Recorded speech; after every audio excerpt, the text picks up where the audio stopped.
everybody, welcome to The Patriot Show. I'm your host, Anthony Stephen Malone. We have a very special guest on our show today, Ricky D Phillips, military historian and author.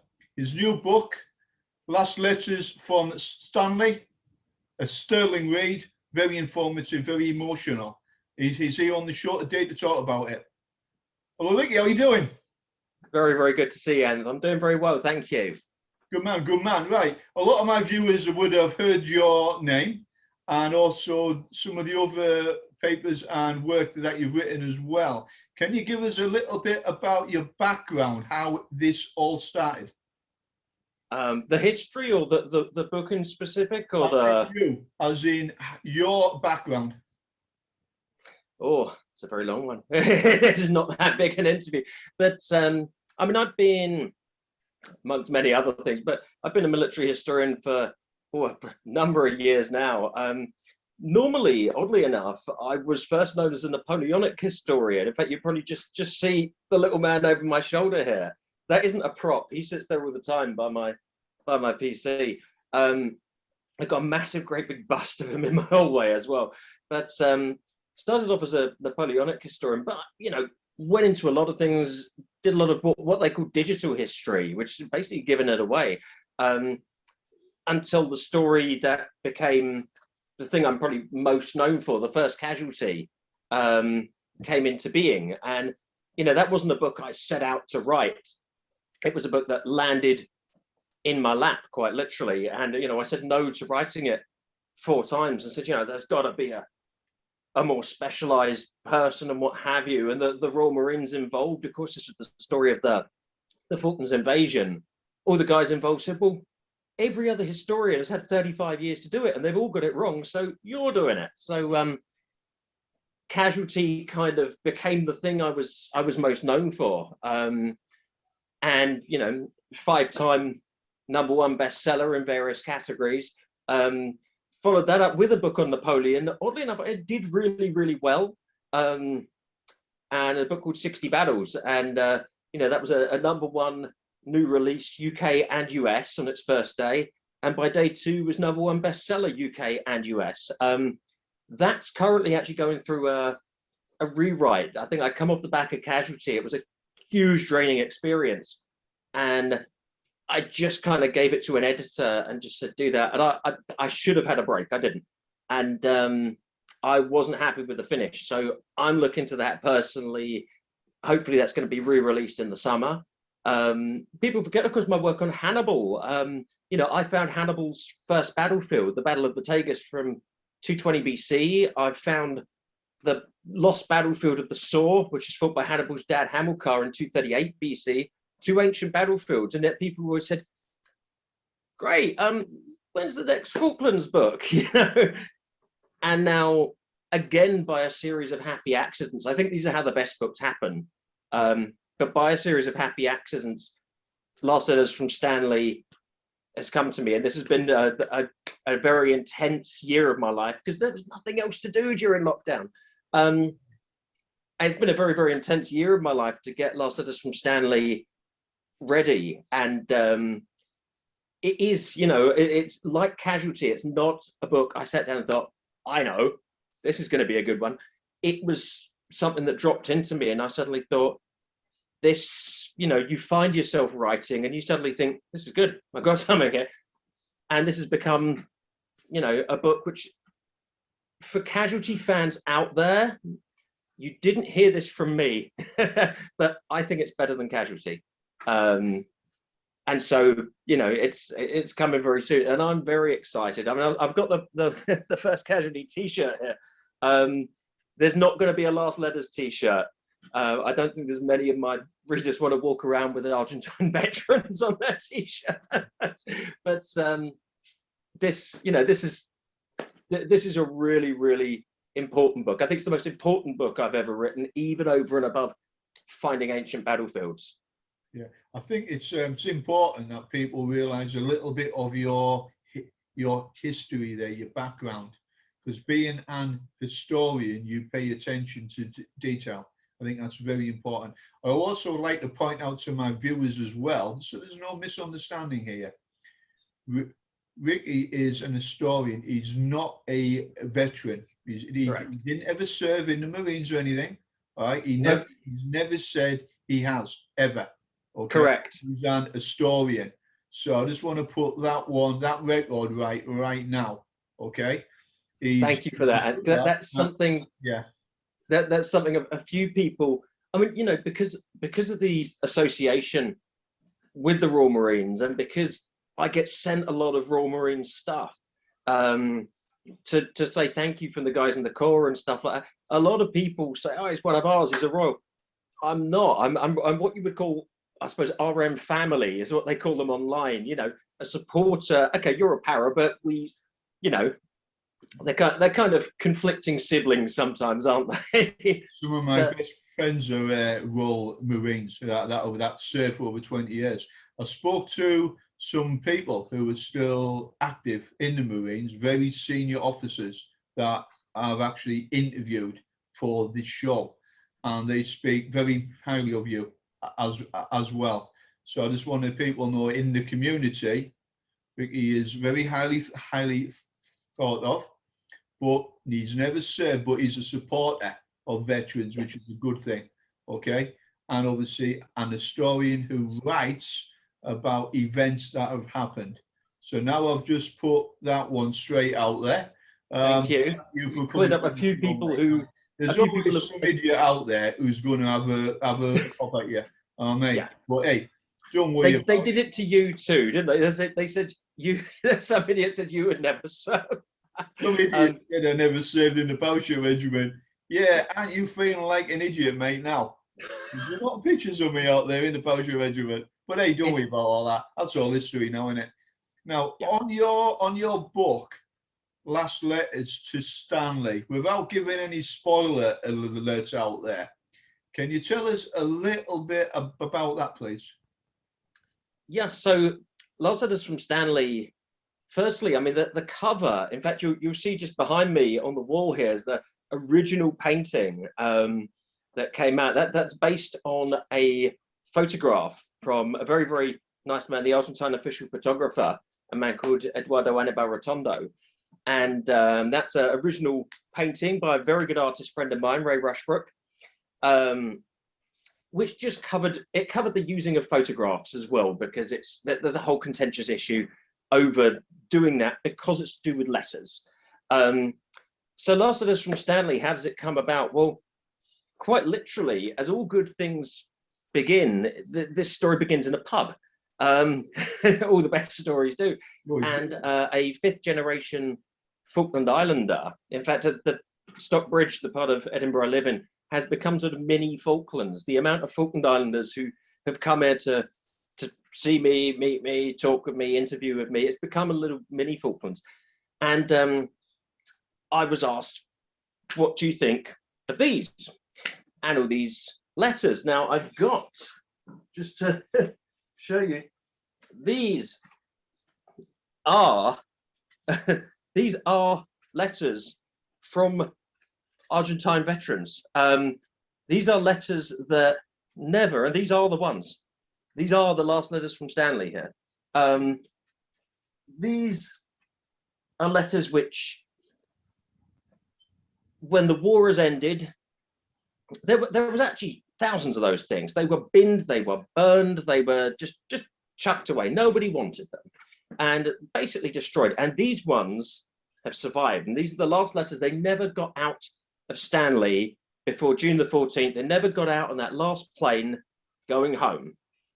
And unlike all the others that were binned, burned and destroyed, these were picked up, put in a shoebox in an old drawer. They've gone around the world with their owner, who passed away, and a member of his family found these and brought them to me, because First Casualty is probably on every coffee table in the Falkland Islands. So they thought, that's the historian who perhaps might be able to help me. Now I can read a fair bit of not just European Spanish, but Argentine Spanish as well.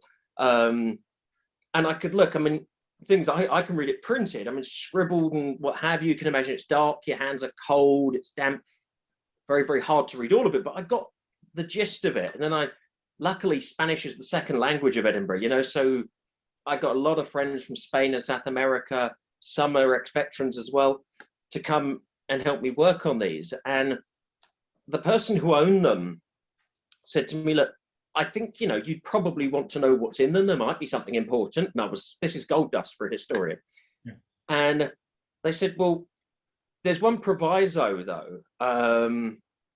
I want these letters to get back to either their original owners, or if they didn't make it, to their intended recipients. And I looked and I said, this is a lot of work, you know, and I said, it's a wonderful gesture, a Falkland Islander giving to, you know, the people who had invaded them. And, you know, the person concerned said to me, in the Falklands, you know, we all go through this thing. A lot of people have trauma over this, and it's time to turn a page. You know, I look at our veterans when they come here to Stanley, and I realize they need to, you know, draw a line under it. They need some closure. And I think all of us do. And, you know, they said, we're all traumatized. Maybe this will help. I've got no reason to love these men. I'm not forgiving what their government did. I'm not whatever. But we are all people. We are all human. We all have families. We all have people who hoped that we were okay. And I'd love to be able to say, here is something. Here is some closure. Here is some solace, some what have you. And it's just struck me as probably one of the most wonderful humanitarian things going, that a Falkland Islander who was attacked, invaded, had their flag ripped down, the Argentine flag put up, this is your anthem, this is your flag, suddenly says, I can do this for you. And I just thought it was amazing, you know, and I started to look, and afterwards I said, I think there's a book in this, but I don't want to, they're not mine to do it. And they said, no, please do. So long, and I said, you know, it's going to take a long time to work out who they are. They said, no, please do. So I started to write, to get the transcriptions of these letters. And suddenly I realized that just one of those things that it's meant to be. These letters, as they came out, as they came out from a series of Argentine veterans. Now you have to understand, in Argentina, if you get one letter that you find from an Argentine veteran that nobody knew existed, this is like finding another page of the Dead Sea Scrolls. Yeah. This is like finding a new page of the Bible. This is big. And I've got a stack of them. And each one, as it fell out, was in chronological order, and they had not been put that way. Nobody had known this was the order they were supposed to fall in. And I looked and I thought, this is sometimes these moments come up. This is providence. And I started to read through them, and it told the entire Falklands War from the Argentine perspective, day by day by day, blow by blow by blow, all the important things in order. The entire Argentine Falklands War, as they saw it, is here in these letters. And so this just became, you know, I started to look, there's not been a English language book on the Argentine perspective of the Falklands War since Martin Middlebrook, I think 1989. And when Middlebrook did his interviews, a lot of them were officers. And Middlebrook is one of my favorite authors and historians. But when he did his interviews, they were on base with serving officers who, and a lot of those officers are good friends of mine, who were in there, and they said, you know, we came in, we could read a prepared statement. Middlebrook wasn't allowed to ask us to expand. He wasn't allowed to ask a follow-up. We went in, we read a statement, he recorded it and said, thank you. And out we went. But now, of course, these people aren't serving. Now these people can say what they like. And so suddenly you've got a lot more of the real history of the war as the men saw it, not as an office, you know, a guy in an office told an officer, right, you just read that and that's our version. Without Middlebrook, there would be no Argentine history on the war as far as the British are concerned. But this takes that on to the men themselves. And I think it's time that the British actually challenged a lot of perceptions about what the Argentines were doing, how well they fought, And actually what happened from their idea, we have too many ideas that are silly in our, our concept of the war. We just have sort of our guys just marching straight through them, and jokes about, little kids that were terrified and ran away. That's the typical British mindset and idea of what the Argentines were like. And this challenges a whole load of those old perceptions. And it doesn't say they were right or, politically right or whatever, but I think it challenges every perception we have about the Argentine War. And it's just fascinating. Just like to jump in there, what I would like to say to my viewers on this one is we are not glorifying war or conflict in any way. People lost their lives during the conflict. The British military lost a lot of good men down there in 82, and the Argentinians took heavy casualties. So this interview, we are not glorifying war. We're not taking any side on this. Obviously, I'm British, so we will support the Brits on it. But on this one, I just want my viewers to be aware of that, because I don't want people thinking we're glamorizing a conflict or when soldiers on either side have lost their lives. I personally think the book is fantastic. I think it's a very important book. I think a lot of lessons can be learned from history, from both sides. So that's my personal opinion about the book and this interview. I just wanted to make crystal clear there, I think, because I don't want someone saying we're trying to glamorize a war. We are not. And that's come from someone who's been inside. I've seen war up close and personal. It ain't what you see on the Hollywood films, okay? Yeah. No, it's not. All right, right, Rick, what letter, out of all the letters that you read, which was the most meaningful? What resonated with you? Now, I know that's a very difficult question because you read people's personal thoughts on that. But if you could pick out one or two that you thought were, something, there's something very special here. I think the one, there is one, and I know which one. And in fact, it's the very last one. Now, to give you an idea, I mean, when you read these letters, you really get to know the guys. You really get to understand them. And I've lived with these guys for basically a year, if you will. And it's almost, in a weird way, they're kind of like, like in Private Ryan or something like that, or in one of these films where there's like a group of soldiers, and there's always like, the sassy one and the one who's he's completely, mentally bomb-proof. He's just blunt old soldier. And then you've got like the idealist and the dreamer and the lover. And in most World War II films, because you've always got the wisecracker from Brooklyn. He's not here, but everyone else is. And they're like a perfect sort of TV group of soldiers. But the one that really stood out to me, of all of them, was a love letter. And that's a different thing. And it isn't mushy or anything like that. It's a guy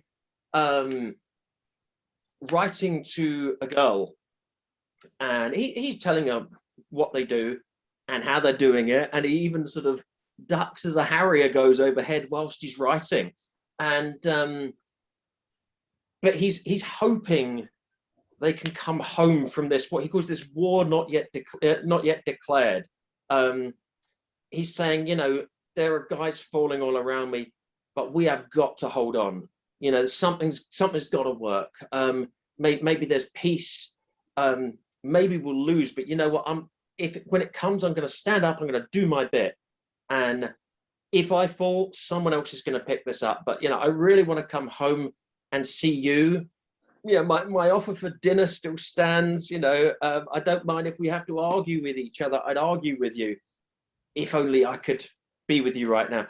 But he does a lot of very important stuff about the war, and in fact, every letter focuses on a key point of the war. And from that, I was able to take that letter and I talk about where the guy is, what he's doing, what he's experiencing, and then I've used the words of people, sometimes that person, people from their unit, people from neighboring units, to build a picture. What is that guy describing? What is he going through? What is he living through? What is that specific moment? And some of these are really big specific moments. So, you know, there's a whole chapter on like Black Buck and May the 1st. You know, there's, you know, they see HMS Glamorgan get hit. The battles in the mountains. You know, they witness firsthand, not just the awful supply situation and the food situation, but also one of them is writing home talking about the black market in food that's there. And then you suddenly get this idea from them that the enemy isn't always wearing a British uniform, because the enemy is normally the guy standing guard over food supplies, who, if he gets the food supplies nicked, he's going up to the front line. And so he doesn't want to, and they actually had to shoot at each other, or they had to get, you know, I know this guy who does that. And so each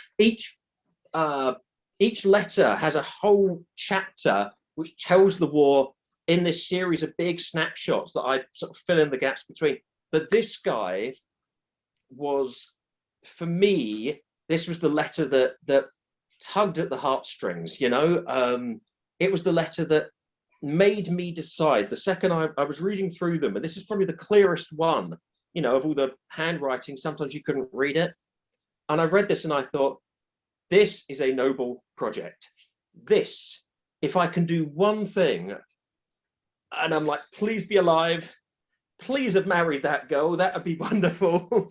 And of course, that's another thing. When you start this, you don't know, is the guy alive? Did he make it out? You know, if he did make it out, maybe he got run over by a bus 2 years ago or something. He might not be. But this task, this whole project, my biggest problem was I didn't want just to find out where he lived, put it in the post. And as you can imagine, I had this genuine thought in my head. In fact, it's written in the book at the start, because it's got a whole build up about the care and consideration you need to do and apply to do this kind of project. And I had this real image of this aged Argentine mother opening a letter from her son she hasn't seen for 39 years and keeling over in apoplexy. And I just thought, oh my God, but this is so delicate, that, you know, I really have to do this in a very, very subtle, very careful way. And I did, but it was that one letter that actually did that. Can you just pause a minute? Yep, certainly can. Hello, everybody. We are back. Slight technical issue there. Hello, Rick. How you doing, mate? Back again.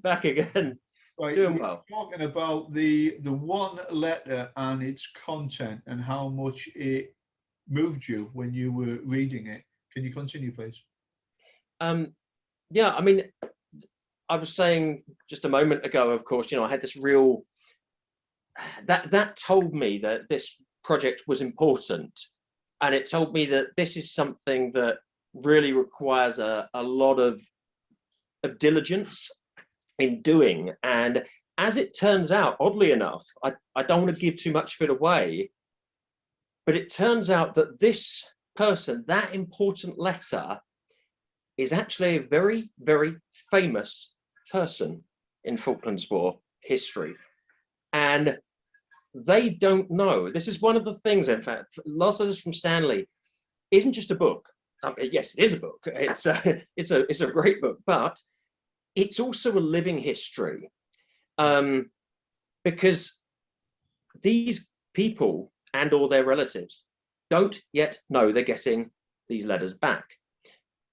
This is going to happen. I'm in contact with the British Embassy in Buenos Aires, and we are now going through these steps of actually, as a humanitarian point, I suppose, giving these letters back to these men. And again, even this has to be very carefully done, because you know, some people say, why don't you send them to the Argentine embassy in London, or why don't you give them to the Museo Malvinas in Argentina?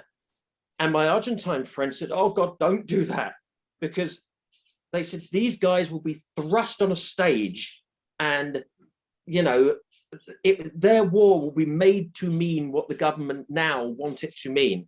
And I thought, oh my God, you know, a veteran, and I know hundreds and hundreds of veterans, a veteran does not want to be bunged on a stage and told that your war was for what it means to me, and that's why you. And you know, they might. A lot of veterans are like, just please leave me alone, you know, and they have a right to do it depending on what they've experienced. And I could see, and this does happen, and it has happened so many times. I could see a real case, even that if I got it 100% right and did it delicately, that someone somewhere for another reason could put these guys in a situation, or their families in a situation that was very traumatic, perhaps very embarrassing. You know, a man doesn't want to stand there on a stage, be told here, and burst into tears in front of people.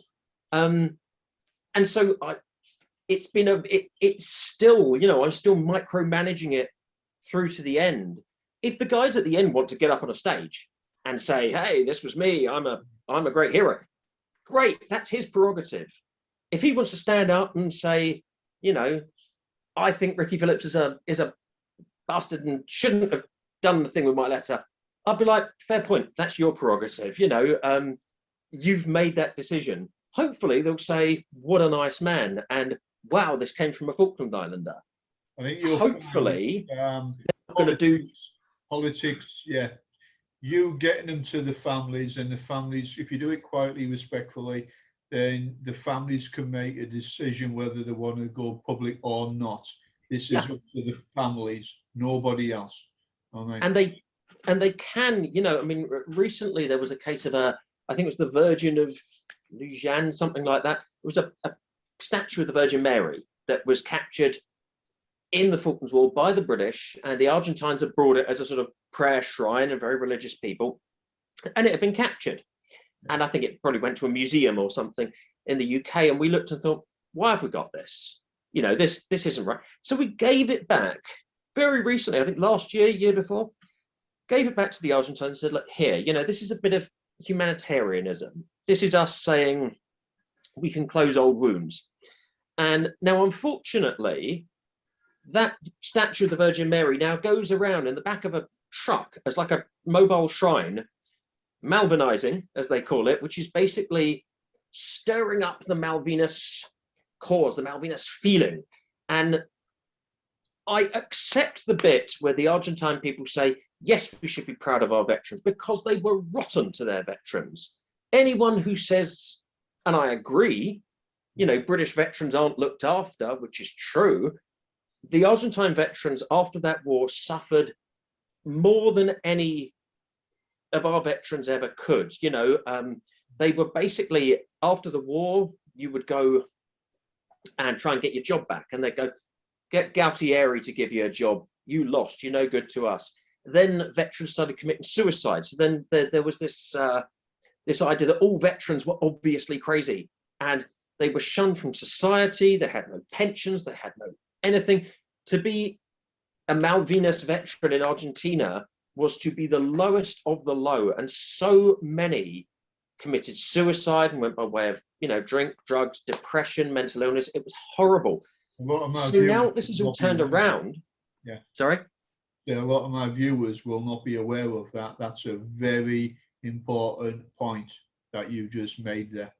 Which is why I think getting the letters delicately and compassionately to the families, then they can decide what they want to do with it.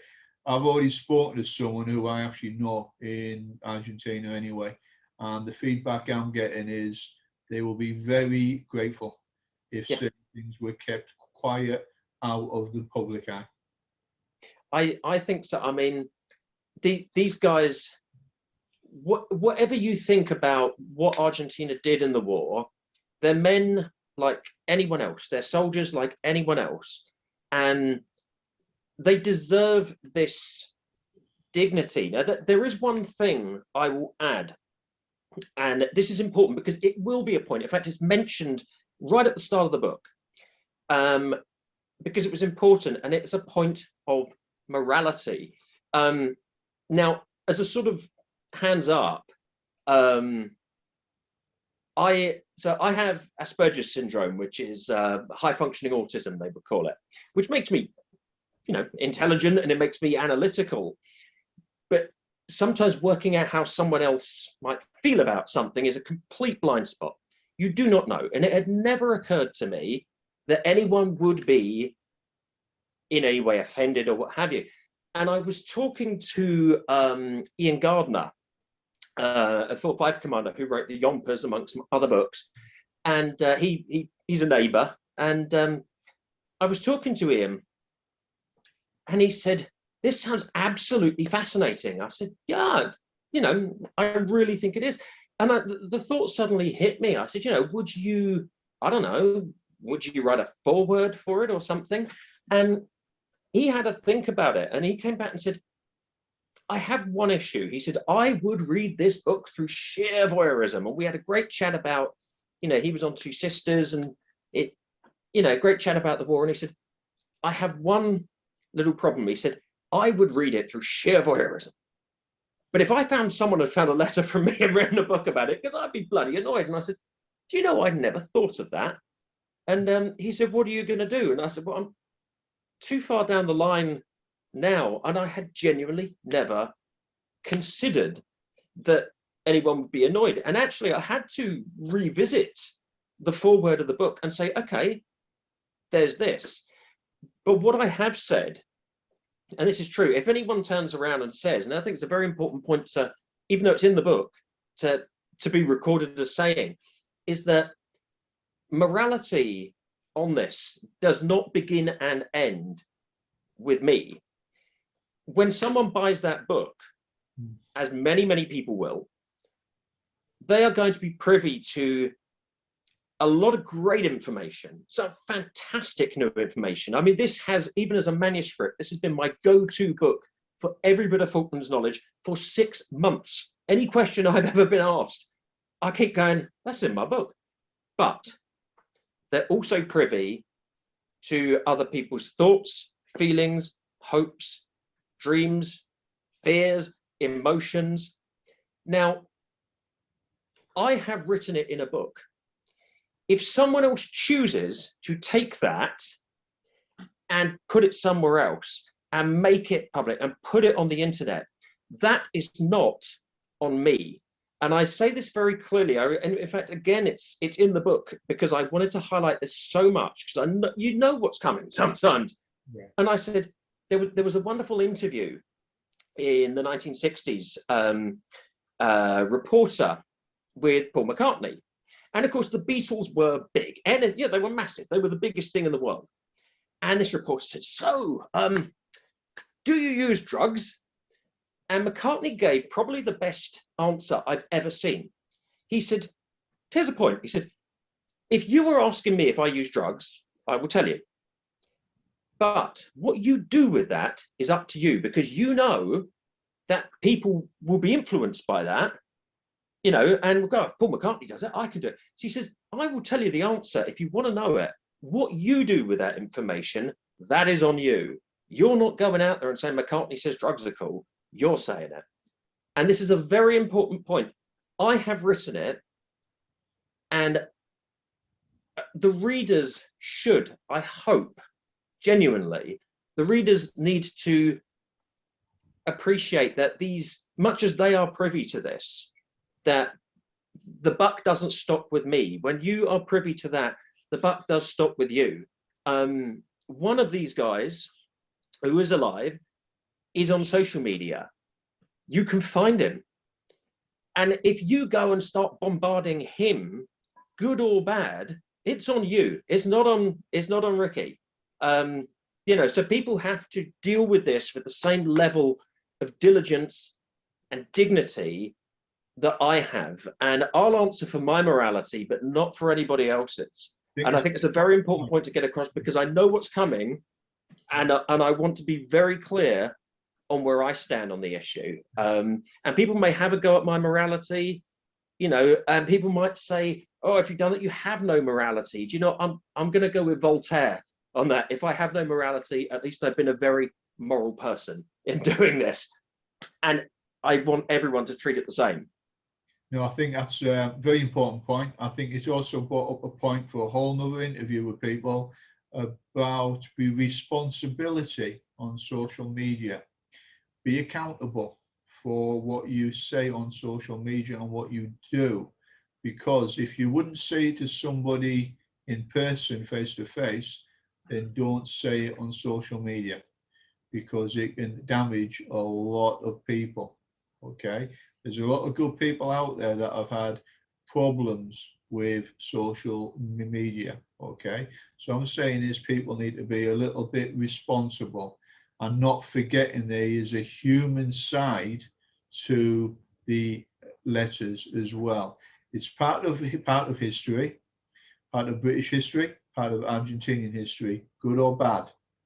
We're not here to judge anything on that, but people have just got to remember these are fathers, sons, daughters who served on both sides of the conflict. Some of them never came home. All right. So the chances are, with more research, some of those letters will go to people or their families that were killed in the Falklands. Now, obviously, respect is being shown, and I know for a fact, and I can back this one up as well, Ricky, you are showing a lot of respect in what you're doing. You've not rushed forward into it, and you've not done the book for personal gain or ego. You've done it because it's the right thing to do, and the letters you have tell a story. All you are is the conduit of that story. So I want my viewers to be very aware of this one. Read it, enjoy it. On that one, when does it come out and where can people buy this? Well, first thing I will say, in case anyone picks you up on this, I will just say, for personal gain, we don't, you and I had a quick chat before the show, both as authors of a number of books, and we had that great laugh about, how people assume when we have a book out that we're rich. And as you remember, we said, oh, are you about as rich as I am? Which is, not. Now, to dedicate a year of my life to doing this and doing it properly and working out who the men were and where they were, and I found myself writing because I wanted to know. And okay, it's been the COVID year. It's not like much else is happening. Yes, there is an element of personal gain, shall we say. There is, you buy the book, lots of other people get money from it, and then you know how this works. The last little few coins drop into your bit at the end. And as you know, if you write a book, you could have actually probably earned more flipping burgers for minimum wage. You just have to write a lot more books. So there is, of course, an element of personal gain. But as you know, if you wrote a book for the money, you would be severely disappointed, unless you're J.K. Rowling. So no, nobody's going to get, rich off this. But I think it would be wrong to say that I would have no personal gain out of it. Certainly, it would, there will be something off it. But as you know, that's not why you write a book. You're not going to earn a lot off this. It'll cover your expenses. That's pretty much how I see it. Yes, absolutely. You don't do something like this and think, goody, how much can I make off that? Yeah. Similarly, you can't work for a year for nothing. That's not reality. That doesn't feed your family. That doesn't pay your bills. That's just not real life. And I'm a working class guy. I'm a son of an East End market trader. If there's money, if you do something, get paid for it. That's not a crime. That's common sense. So yeah, there is an element of that, but that it is not why you do this. In fact, I had another book that I really, really wanted to write, and I was already into and totally revved up for it when these things landed in my lap. And the owner said, I want them to get back. They said, I don't want for the 40th anniversary because I think it will be a big flag waving thing in Argentina and they will be put on this pedestal. Yeah. 39th is good or something around that, but before that time. And it was an important part of history. And my job, of course, is to, when you become a historian, you sign on to serve history. Unbiased, dispassionate, which I'm very passionate, but when I write, you have to be dispassionate. You cannot be biased. You have to record history as it happened. That is, if you call yourself a historian and you don't do that, or you can't do that, you're in the wrong job. And people will look at historians sometimes and go, why did you do that? Well, because it's history, and sorry, that's the nature of the beast. It's education. That's my job. A lot of authors, especially historians, education. They write books. They're there to educate people. Good, right or wrong, it is history, and it's people's perspective on history. Different countries write different books about different things. All you've done is you've written a book. It's from an Argentinian perspective with the letters to support that. I think it will do very, very well. It's an unusual book. I know there's going to be people out there. There's going to be critics who say something shouldn't be written. Why not? We've written about everything else in history, everything good and bad. Part of history. It's important. So getting back to my question, where can people buy this? When does it come out? So how much? Launch date, and it wasn't. This was not like that's going to be the launch date. There's a reason why I always release normally at the end of the month or the start of the next month. Very simple reason, because that's when people have been paid. If you release a book on the 20th or 25th, probably people are going to go, oh yeah, I'm down to my last. But we all treat ourselves when we've just been paid. And so I thought, well, end of March, First Casualty, in fact, is coming up for its 4th birthday. It was 28th of March. But this, I looked and I thought, when's the Friday afterwards? And it was Friday, the 2nd of April. And of course, if anyone knows anything about the Falklands War, and of course about, here she is, if anyone, or the First Casualty, First Casualty covers the invasion. Day one was not just the 2nd of April, it was Friday, the 2nd of April. So this, it's almost, again, it's one of these prophetic things. So Friday, the 2nd of April, Last Letters from Stanley goes live. You can get it straight from Amazon. You will be able to see the links. If you go to my Twitter page is it's at First Falklands, or the First Casualty, which is that one there, the First Casualty Falklands War History, which was originally about casualty, but of course has so much more in it now. You can see me on there. You can see me on Instagram at Ricky D Phillips. Ricky D Phillips, military history author, on Facebook. You can pretty much find me most places and find a link for it, or just Last Letters from Stanley. It's going to be out in now what I call softback, which is not paperback. A paperback is horrible. Softback is basically, I make sure we get the most robust materials possible, but we're not hardback. We shed the weight and the cost, because I don't want to empty people's pockets. Nobody has any money right now. Even the big printers that do hardback and everything else, they are all on go slows. Some of them aren't even open.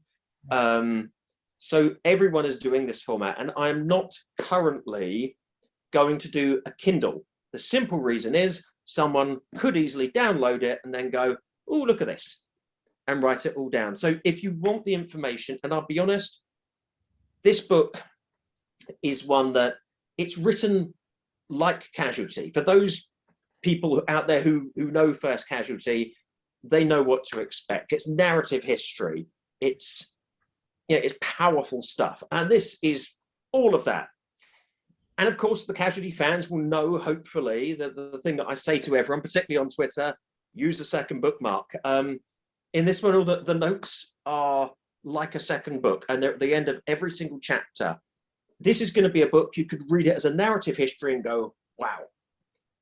And then as if you like, an academic history, this is just going to be that take it off the shelf go-to book for everything, for years to come. And I know that because it's mine. and I've got a bloody big Falklands library, as you can imagine. Yeah. And so it really is a book to be enjoyed time and again. And hopefully, like I said, a living history as well. I want people to get in there and get it on April 2nd, because afterwards, hopefully, these guys are going to come forward and we're going to find out what it was like for them and for their families. And we're going to find out more. So if you're going to get the book, Friday, April 2nd is the day. And it's literally Last Letters from Stanley by Ricky D Phillips. Google it. It will be on Amazon. It will be in all the places you can get it. UK, USA, Australia, New Zealand, Canada, all the big marketplaces that have a First Casualty fan base, and the people, and thank you, all you Casualty fans, you've been amazing as ever. This is going to be, you know, all the familiar touch points are going to be there for Last Letters from Stanley. It's going to be more. It'd be very interesting to see how it's perceived, how many people read it, and the comeback from it. I think it's going to be something a little bit special as well. I would like to say thank you so much for Ricky for coming on to the Patriot Show and sharing your story, your book, and all some of the research you've had to do as well. Because I know you spent a lot of time on this. I'm going to you in a couple of minutes. Would you like to say anything else to meet viewers? Just a few personal bits from me. Now, firstly, and I'm genuinely worried a little bit about the whole morality thing. And you see, I put that into it. We know, and the First Casualty fans know this as well, that there's always an element of people who may, you know, who will find these kind of books wrong or whatever. But I think the only people who will get annoyed at this are the people who just want to be annoyed. They want the book to come out so they can be annoyed about it. There is nothing in this that could annoy someone. It for me is an amazing. It's a humanitarian project, but also the history in this book is off the wall incredible. The amount of things that are just wow. You know, I write the books I want to read, and I've read most of them. And I learned from you guys, from the Casualty fans who are there, and they're going to be the majority of people who see this. I've learned from all of you guys what you liked, what you didn't like. I've learned from me, and I've adapted my style as well. And I've even learned from a lot of the nasty people out there, and you do get those as an author. Everyone, you know, Stephen King gets them, J.K. Rowling gets them, you get them, and I get them. I've learned a lot of lessons. I think I was in a very different place when Casualty came out to now. And this really is an incredible book. You're not going to say, that was a bit half-assed from Ricky. My only problem is, I think people might like this a bit more than Casualty. And I don't want my Royal Marine friends to think I've ratted them out for the Argentines. But this is crammed full of stuff from the Argentine veterans, from research I've done. This is literally, you can throw your Falklands library away, because Last Letters from Stanley has got just an abundance of great information. It is fantastic. I cannot wait to read it. The day that box opens and my first book comes out, it's going to be like holding my firstborn son. And on that bombshell, we're going to call it a day now for now on this interview. And we'll most probably we will get you back on for an interview when the book is released as well. Love to come back. Stay on the line for a couple of minutes while I close the interview down. Well, everybody, that's been a very interesting and thought-provoking interview. Great book. Get it, read it. I'll be very interested in everyone's comeback on that one. Thank you for watching the Patriot Show. And we look forward to seeing you on the next show. Please stay tuned, and we will show you some adverts and trailers for veteran-owned companies across the United States and the United Kingdom. Again, thank you for watching the Patriot Show. See you later.